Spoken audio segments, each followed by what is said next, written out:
The Untold History of England. The 5th and 6th century are undoubtedly shrouded in mystery.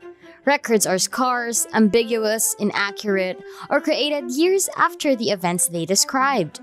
The Romans did not suddenly depart Britain. That much is evident. After 350 years of Roman rule, as long a period as separates the present day from Charles II, all Britons were, in a sense, Romans. According to tradition, the Emperor Honorius advised the Romans living in Britain to prepare for their own defense in a letter he sent to them in 410.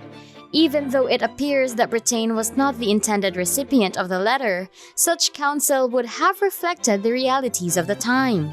There was no longer an imperial power that could defend Britain. Irish invaders from the west and northern Picts were first and independent Britain's main adversaries after the Romans left. So they welcomed some of these Anglo-Saxon invaders in the hopes that they would drive away the other invaders. Both the Scots and the Picts were successfully driven out by the Germanic peoples. But by the beginning of the 7th century, they had turned on the native Britons and formed their own rule, pushing back all the Celtic tribes to Wales and Cornwall. They established their individual kingdoms of Kent, the Jutes, Essex, Sussex, and Wessex, the Saxons, as well as East Anglia, Mercia, and Northumbria in the far north, the Angles. Later known as the Anglo-Saxon Heptarchy, these 7 kingdoms ruled over all of England from roughly 500 to 850 AD. Little did the Anglo-Saxons know they would be facing invaders themselves. According to the Anglo-Saxon Chronicle, a great heathen army of Danish invaders landed in 865 and took control of East Anglia, Mercia, and Northumbria between 869 and 870. They also conducted extensive raids into Wessex. Alfred, the younger brother of the reigning king of Wessex, was left in charge of preserving his kingdom's independence after Ethelred passed away. He initially achieved this by paying off the Viking aggressors, but finally, he was ready to command an army against them. In May 878, King Alfred the Great routed the Vikings at the Battle of Edington in Wiltshire. After being routed, the America relocated to East Anglia.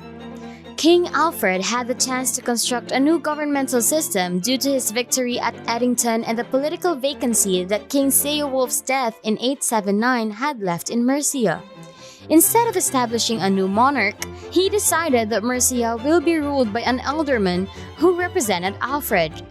After Alfred's death, Edward the Elder succeeded his father as the ruler of the West Saxons. Meanwhile, Alfred's daughter, Ethelfled, became the ruler of the Mercians in her own right in 911.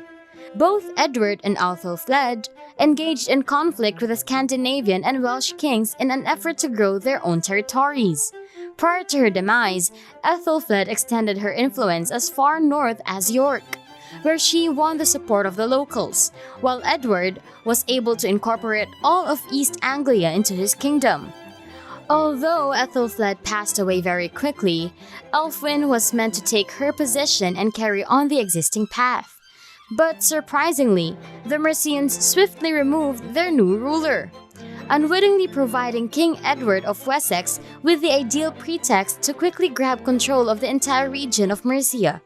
The Anglo-Saxons moved into Danelaw territory in 918 and eventually began to seize more and more area for themselves. Aethelstan, Edward's son, initially exercised dominion over the entire region that would become the Kingdom of England. Aethelstan's sister had wed Sitric, the Northumbrian Viking king.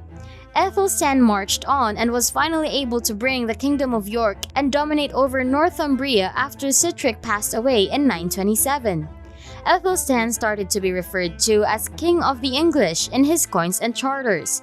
This is often the time when most historians see the Kingdom of England as having been formed, but the situation was not nearly so simple.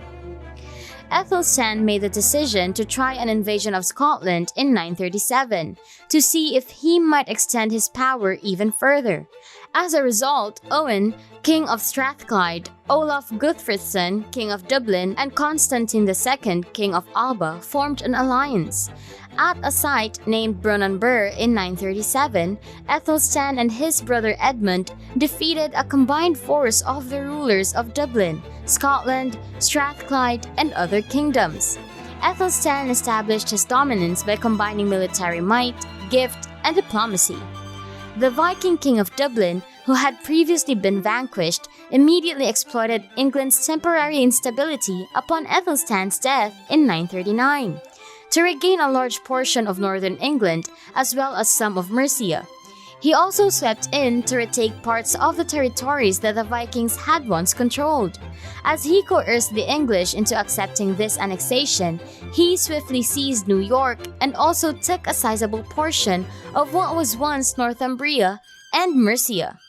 After Olaf's demise, King Edmund, Aethelstan's brother, gradually retook the north. This practically brought England back together. Edmund then invaded Strathclyde, but he had only taken a small portion of its southern territory.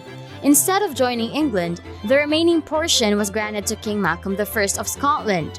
During a fight on a royal estate, Edmund was fatally stabbed. Since Edwig was so unpopular, the Mercians and Northumbrians made his brother Edgar king in his place.